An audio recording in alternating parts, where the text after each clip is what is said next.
Hi guys, welcome to another episode of QQ. This is Second Perspective. I'm Paul Weston. That guy with the glass over there, or over there, is Torin McLaughlin. Uh, We will be doing a discussion on A Most Violent Year. If you have not seen the movie, and you care about spoilers, please stop watching. We will be just going all over the details on this particular video. Um, Again, go see our review if you haven't seen it.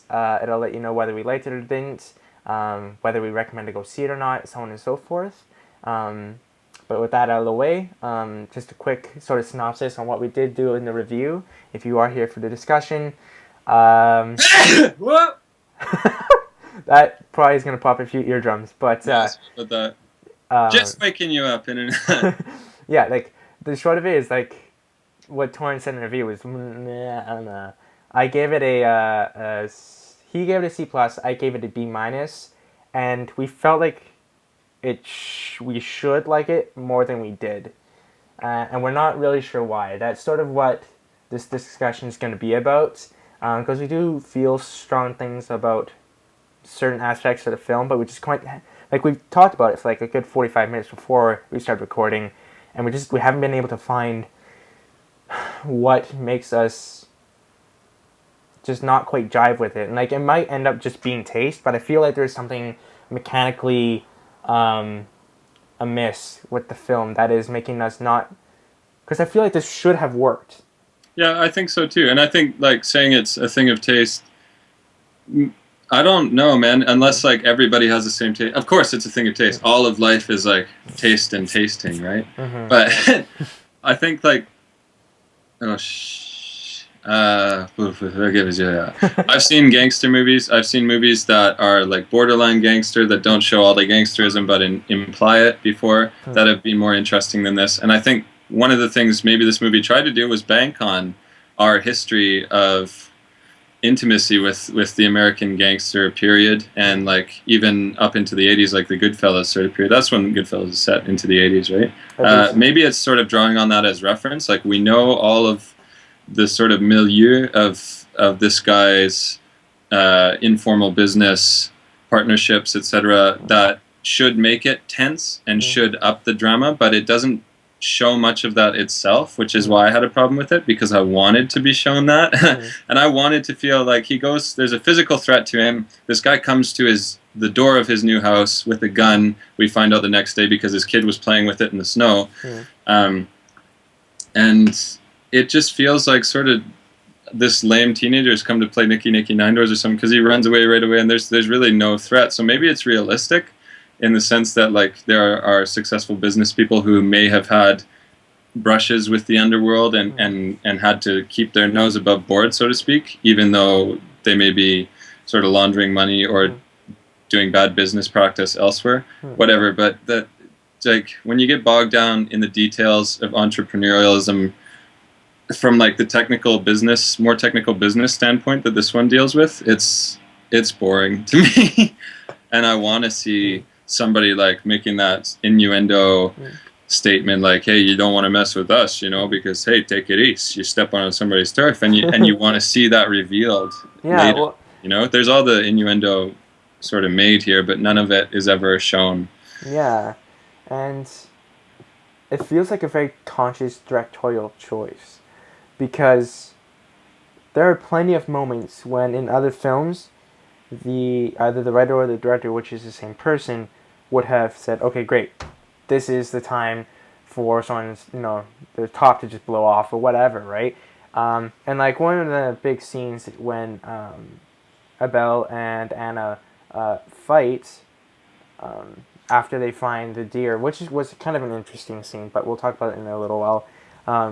They start getting angry, and like Abel starts to show legitimate anger, and he just because like I even one of my notes right here is like 30 minutes in, no yelling, like it's been controlled, measured.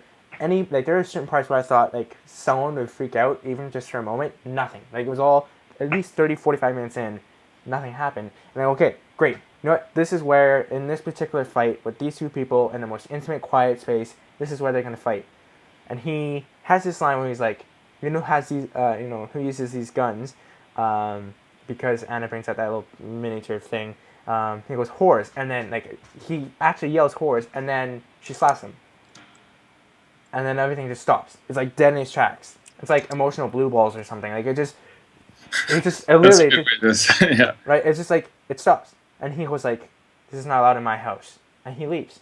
And it's like there's so many scenes like that in this film, and like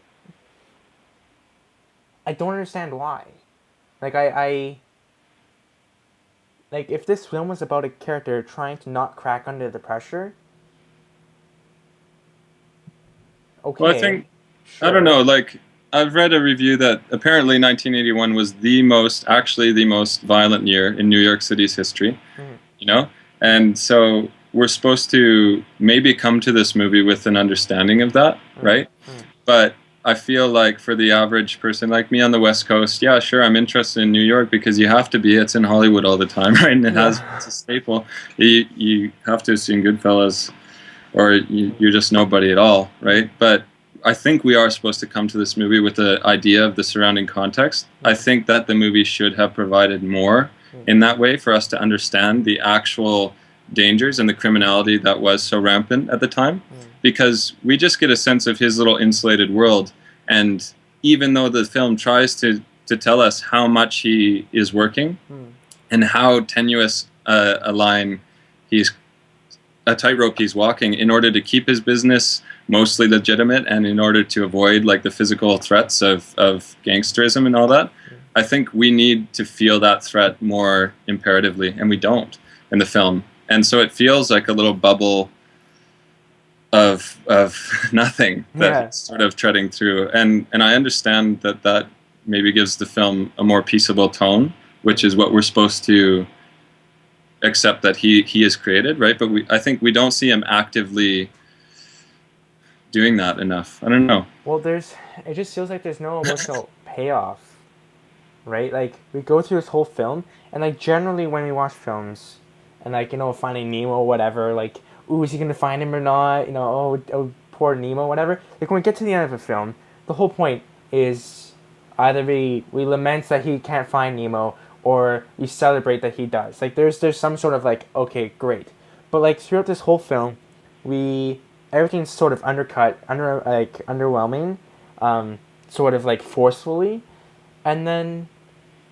she gets it signed in like a scene where it's pretty quiet, and it's like the one piece of sort of vibrant energy is when Julian shoots himself, right? I'm like, okay, that's kind of Yeah. cool, but like that's considering you've been basically just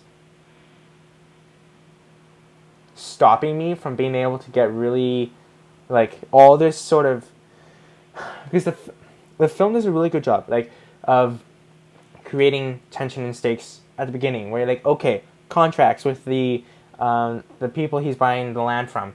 Okay, this is pretty spotty. He's walking around with like two suitcases full of money. He's got like 30 days. It seems like a really sketchy way of buying a piece of land, but he's saying he's not a gangster, and like he has people saying like Peter, one of his like oil friends, he says like you don't want to buy or you don't want to borrow money from us, Yeah, right? he's a gangster, right? He's Yeah, like second generation Italian mafia. yeah, right. It's like you don't want to borrow money. He goes, yeah, I know, but here I am anyways. And like, okay, that's great. And there's like this like cool scene where it's like this it's juxtaposed where um,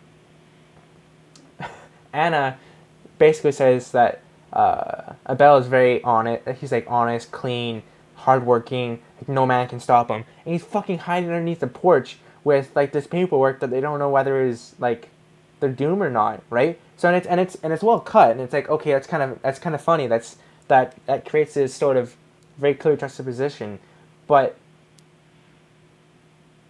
it's only built up energy, right? It's like it's potential energy. So this film does a builds up all this potential energy, but does nothing with it the whole way through the film, right? They expend a little of it with him getting shot, but like the only time there's any sort of like vibrancy is when his flight drivers get attacked. But even then, you said there's a bubble, and he's not near it. right? He has that little chase where like he's running through that guy with the guy and the gun. He gets into the subway, whatever, and like he actually finally shows some like legitimate like anger, and it looks like he's gonna blow somebody's face off, which I didn't need, but like he fucking just lets the guy get up and go.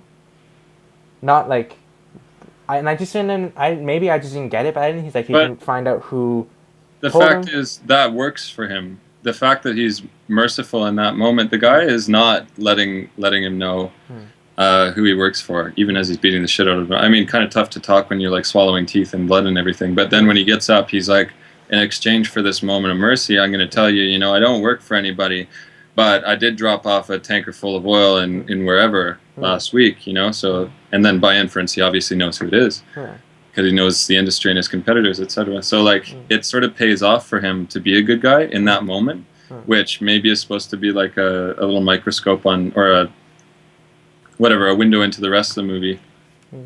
I don't know. And maybe we're supposed to, as audience members, like because we're conditioned for those violent payoffs, the fact that we look for it and don't find it and are frustrated is supposed to be like sort of a moralistic reflection on us. But I think like it's just sort of shows a familiarity with the genre when we're expecting moments like that. So if it's supposed to be a moralistic moment, it's obviously mediated by our familiarity with these types of movies in the first place. So I'm not sure what moral statement it's supposed to make. And it's just like, yeah, goodish guys can be successful businessmen too. And I don't find that a very interesting premise for a movie. Like, if you want to show us the full effect of his moral goodness, I think you have to show us the wolves at the borders, like the wolves at the edge of the campfire sort of things, in a little clearer definition. Maybe we're supposed to pull that from the historical context. Maybe we're supposed to pull that from the historical context and other movies of like a similar, you know, outlook and setting and that sort of thing. But I wanted more from within the film itself. Because I don't think that his moral and emotional conflicts have that much resonance otherwise, you know. And I think that's just like the whole way through. I've read a few reviews where it's like, yeah, the filmic atmosphere is sort of dreamlike and fantasy, like, and he's living in sort of this muffled little, I don't know, quiet. It's like silent reading zone, and the rest of the world is supposedly going off in fireworks every 5 seconds, you know. But yeah, I don't know. Yeah, like I just it's frustrating. I just don't quite understand this film. Like I understand. How don't you understand? I think you understand the theme, and I think you understand the character development. But I think you probably see a lack of I don't know, dramatic moments, and that maybe is just why you're frustrated along, or maybe that's why I'm frustrated. And I want you to see that too, so I can be confirmed and we can be done with talking about it. It's frustrating. Yeah, I don't know. I mean, like, okay, we've beat on this movie a little bit, a good chunk of time, and yeah, like I remember watching it, and I paused the film, and then I was like, what the hell? I've only been watching this for 40 minutes. This felt like an hour and a half. Oh, me too. I got the same experience. Yeah. I was just sort of like, I can't. Why do I feel like this with this particular movie? Nathan Smith, the guy that's did a ton of QQs with me, more near the beginning. He's been more busy. He said he liked this film, and I'm just not. I kind of want to hear what his opinion is. Because he's more adult somehow. Yeah, maybe. Maybe this is a film for grown-ups, man. Yeah, we need more explosions. I want some boom. Yeah, exactly that, right? But I don't know. He and I tend to disagree, anyways. Like he'll say, "Oh, this is a good actor," and I'm just like, "No, it's not. It's not good acting." Okay, let's talk about the acting. To talk about something positive, because I think it was a well-acted movie. You said, it's a small cast in terms of focus, right? There are many characters, many players involved, but I think the main three, and I guess the consigliere, like lawyer type figure. Anyway, I was just talking before I was lost to the world for a second, or lost to you, Paul, who are the world. Oh, thanks. I don't know to whom, but whatever. The characters were good, and I thought that Oscar Isaac was very good. Hmm. I thought that he was expressive in his face. I thought that his like pitch and vocal dynamics were good, and the time that he took as an actor was effective. It even like when he's giving this sort of entrepreneurial pitch to his new hires, the sales pitch, he tells them stare longer than is comfortable for you, which seems to be sort of like a principle that informs his business dealings as well. Like you just have to keep your eyes on the prize, sort of thing, even despite I don't know whatever uncomfortable situation arises. Um, but I think as an actor, he sort of adopted that, which worked the whole film. I don't know. I He was emotional when he needed to be, and he was like under emotional when he needed to be, and he seemed genuine in all of his acting. I don't know. We see so okay. much of him. I I enjoyed Oscar Isaac's acting. I I know that it uh, more than fine acting for Jessica Chastain and Albert Brooks, like the two other people. I was emotionally attached to Abel, but I wasn't attached to the other two characters. I think it was more the writing with Anna's character. She just kind of is like her long nails were like her defining feature, because she's like, don't go there, that sort of thing, and it just felt strange, and I just didn't feel the sort of the chemistry, and like I was supposed to again fear Anna, or like Anna's family, because there's that section right near the beginning where it's like, don't Yeah, tell your father, don't tell your brother, right? And like nothing happens with it, right? I guess there's a brief mention of Anna's father when she's talking to the DA. He's like, you don't know my husband. He goes, I know your father. But I'm like, okay, great, but like that film, this whole film just like talks about things that we don't ever see. But the whole point of that fucking film is that you see shit, right? Like, yeah, agreed. and it doesn't show any of that, and it's just like I feel like I would have thought Anna being more than just a yapping poodle if I had actually seen some of the shit, like some of the actual like follow through, and like Well, she shoots a deer in the yeah, head, so yeah, like that's what I'm gonna say. It's like there are a few moments, right, where like okay, she shoots a deer, holy shit. She got the gun. Um, she I thought steals. that scene was kind of trite and Uh, obvious, and it wasn't surprising in any way that she kills the deer and he doesn't, right? yeah. Yeah, I could definitely see that. I was sort of more involved with the idea that like, holy crap, could I kill a deer with the tire iron? Like, because it's not just like one punch or like one hit, right? Like it's gonna start squirming, and I'm gonna just like feel. Those were the thoughts that were going through my head. Like I felt I had that very real like moral dilemma. I think it was supposed to have, right? And like, because I think that would have shown sort of. I mean, it shows really it shows their sort of dynamic in their relationship, right? Like how she sort of has no qualms about being more, not even morally good, but just like if there's a certain amount of violence that she thinks needs to be done, she's happy to do it, right? Whereas even with animals that probably need to be put down, he still doesn't really want to be violent, right? Like he's not a pacifist, but like he would be if he could. And it's just so I thought that scene was kind of interesting, but I don't know. This film, man, it just I haven't been lost for words too often where I just something feels off, but I can't Okay, really so know let's why. reorient our discussion here because Yeah. I started with character and I didn't really have a good description of why I liked it. What one thing that I did like about this film was the shot selection Mm. and the look of the shots. Anyway, I think they did a good job of getting a varied enough Mm. but similar feeling picture of the urban decay that suggests the surrounding violence Mm. and surrounding criminality of where he's operating, you know? And he's sort of incongruous with his camel hair suit, just like all gangsters are. They're too dressed up, you know. for whatever situation they're in, and you never find them, I don't know, without a silk shirt on at the very least or something, unless it's a bedroom scene, which didn't happen in this one either. There were some kisses and they sounded passionate, but that was about it. Yeah. You know, inferred, just like the rest of the sort of gorier, or could be gorier elements of the thing. Anyway, I thought that the shots looked really pretty. I thought that the shot selection in terms of variety of wide angle and like medium and close up stuff was good too. I thought the lighting was well executed. Yeah, in terms of shots, one thing I noticed that sort of created that sort of understated tone that we have been talking sort of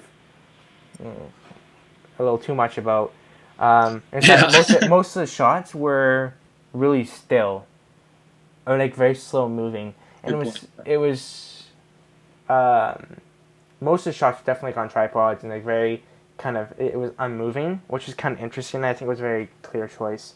And then just in the brief moments that we did have a little bit of sort of energy or movement, it became handheld too, right? So like when Oscar's running, or they were fighting, or when Julian's running, it was mostly handheld, right? But the majority of the film was definitely still, unmoving, that sort of thing. And so like he made a very clear, earnest effort to sort of create that sort of subdued feeling. And like just thinking about music, I don't recall anything sort of in my face, right?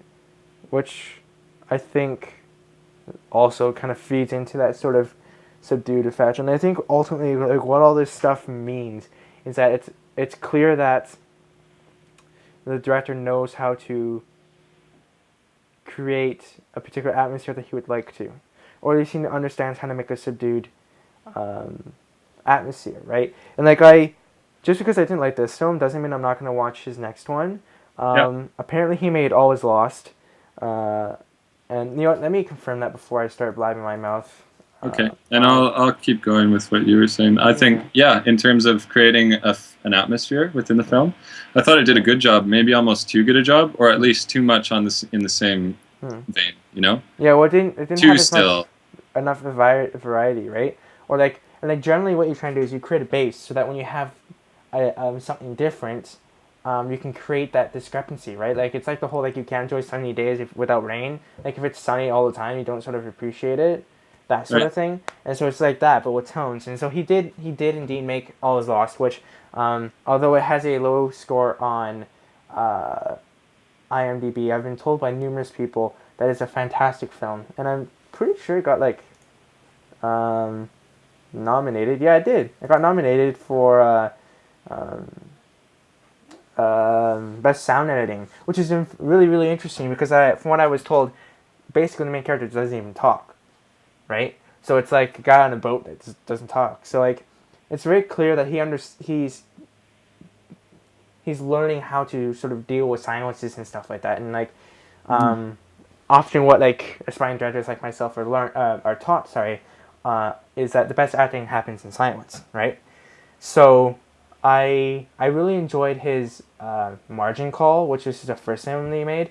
Has like Kevin Spacey, and it does a lot about like it happens over like it happens over a single night, and it's kind of interesting because he also does this sort of like he does this ticking time bomb plot thing a number of times, and he did really well in Margin Call. So like I am gonna keep an eye out for this guy's film. He clearly understands a lot of different facets of filmmaking.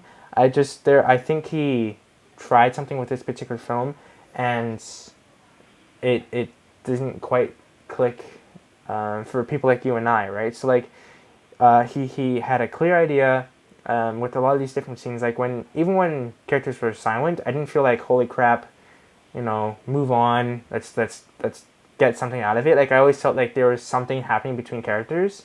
It's just after a while, unfortunately, I just didn't care enough that I became bored, right? So yeah, I don't know. I don't have much more to say about this film. I think I've learned that I just didn't enjoy it as I much don't as I either. should. I thought we might find something to like a teat to milk here, Mm, but I don't know if it is, it's invisible, and or mm, it's milking us or something. And then that's how I feel. All milked out actually after talking about this. mm, So I don't think I have much more to say, other than maybe it masqueraded too much like other gangster movies, that the expectation was built up too much. Um, and maybe there wasn't enough like boring business detail mm, because if part of what makes him such a good successful case, and at the same time as being a moral person, is his ability to, or his business's ability, or Anna's ability to, like, fake the books sort of thing, maybe we deserve to be let into that more, and the actual process of his business, other than having that be sort of innuendo as well. Or like I I thought that there do. was innuendo from every angle here, and it left me with nothing to hold on to except, his moral dilemmas, which themselves are obscured, or, like, I don't know, Yeah, put I to feel bed like before they come to a dramatic moment. yeah, like there are a few things I wouldn't mind briefly mentioning about that you brought up. Okay. I felt like there was a whole bunch of different small things that were, as you said, innuendo, like little innuendos, um, and little things that we could have. He didn't focus on anything in particular. Like there was little things like, is he a good guy? Is he a bad guy? Will he make it? Will he not? And like it was just all these. I just didn't focus on something in particular. Like, okay, if you want to make a film and it doesn't have these sort of general, typical sort of gangster genre elements, that's fine. But then focus on the things that are not, right? It just had a few too many of the gangster genre elements that we're like, okay, we expect that. And then, but he also brings up certain things that are not generally in gangster films that make us have different expectations. But because, like, if we have like, four parts to fill in this like water bottle of a film, then he had like two parts gangster stuff that had at least certain expectations that we had, like, explosions, guts, and whatever. And then had two parts of like business sort of aspect parts that are a little more subdued. Then all of a sudden we have expectations on both, but he fulfills neither. Does that make sense? Yeah. Yeah. So it's like I think he was trying to sort of focus more on the business, as you call it, the business parts, um, more than the gangster parts, because we have so many famous gangster films, um, and like I think the reason I say that is because like with his children, I believe you never actually even see his children's face, right? And like Children's faces, yeah. yeah, I right. see. So and like that's a clever way of doing it. Like it showed that he had kids and he talks about them, but the one time you see the kids are in a wide and they're looking at the house, right? Then you never see the kids again. So you know that they're there, but you don't have to focus on it. And like when they teach you in like short stories, they say like if you don't want to talk about it or you don't want to focus on it, don't mention it, right? So like if you're gonna do a short story about a dog that can talk, but you don't want to talk about the owner, then don't show the owner, right? And so I feel like if you want to focus on this guy being moral through certain aspects, focus on those parts and just use that power that you had with the children, because I never asked questions about them, but I knew that they were there, which I think is well executed. Use that power that you had there and just like figure out how to do that with these other things where it's like, you don't want us to talk about the money and all that sort of stuff, um, and like the dangers, then okay, then find a way to like not have that be a large focus or be the most interesting part of your film. Have the other parts be the more interesting, so that when you don't talk about these, like when Peter says you don't want to like borrow money from these people, I want to know why, right? Don't like find ways, because I know he's a good writer. Find ways to make us more interested in the parts that you did focus on, like arming his drivers, right? Like okay, you know what you're gonna your business is gonna go up. It's like it's gonna go belly up. All these sort of things. Okay, fine. I appreciate that. That's the thing you want to focus on.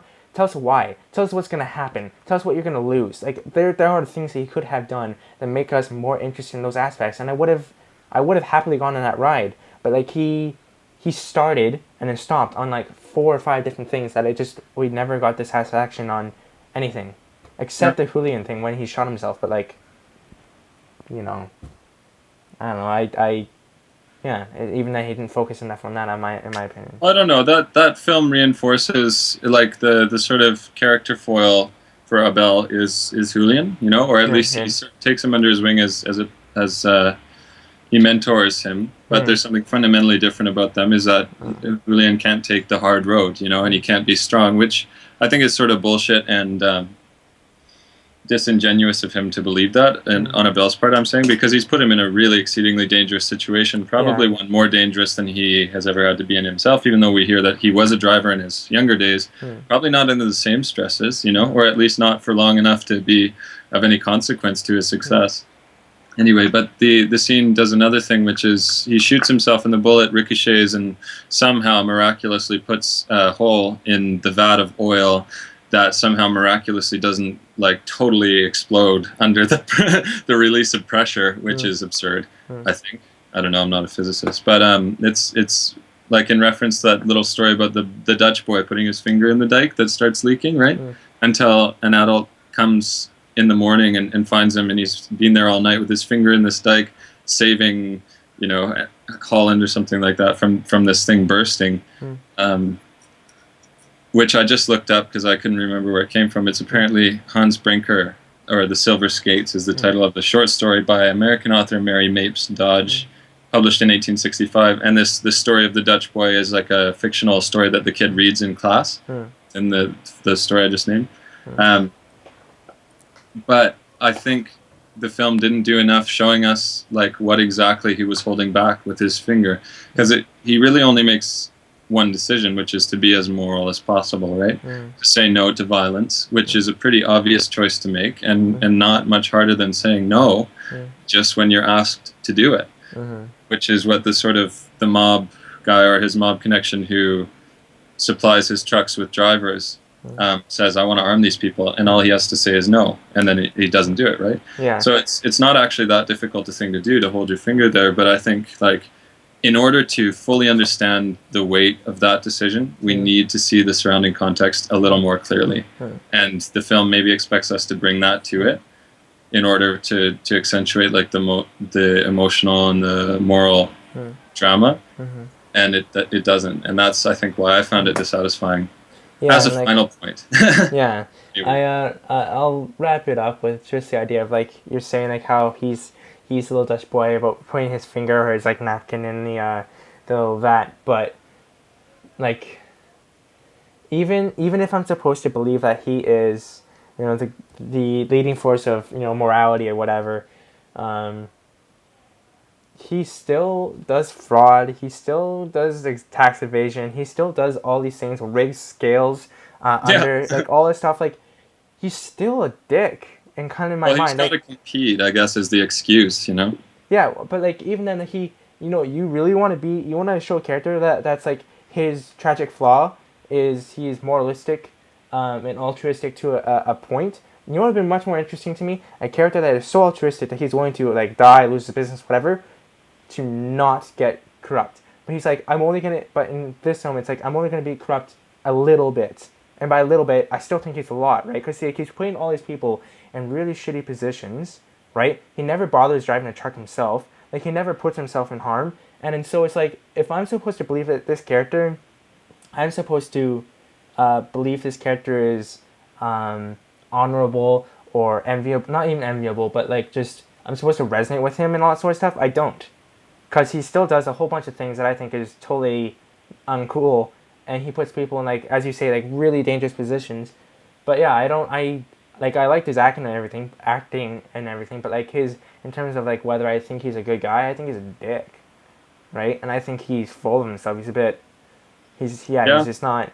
It's Well, yeah, there so because another gangster might say, "Yeah, I am a bad person," yeah, and and he's accept that, yeah, but and he which says is I'm a still speaks to a sort of blindness morally. But I think that he is equally as blind if he yeah, pretends to be a good man. You yeah. know, I've taken the path that is most right. Well, like you know, I think he's totally blind. that's a big debate. Yeah, Anyway. exactly, right. And like that's the most interesting thing about him is like, and that was I was thing I was sort of confused about was like, am I supposed to see that Abel is blind, or that he's trying to fight and actually truly be most right, right? And like that, it's just even then I wasn't sure if I'm actually supposed to focus on that, right? Which was an interesting thing to think about for me. whether he's blind or he's trying to not be. But the film didn't give me enough clarity to know if that was something the director wanted to focus on. But all right, we've beaten this dead horse enough. It was dead to begin with, I think, in my mind at least, and we just found it, and like two kids with nothing better to do were like poking it Yeah, sticks or something, something like and that. it released some sort of like intestinal gas that had been stored since the time of its death. But all it did was sort of gross me out further, man. Talking about this in more depth, maybe I'll come to appreciate it later and be like, oh, refreshing take on the sort of gangster vice crime. Drama set in New York or whatever, but For now, not so. yeah. All right.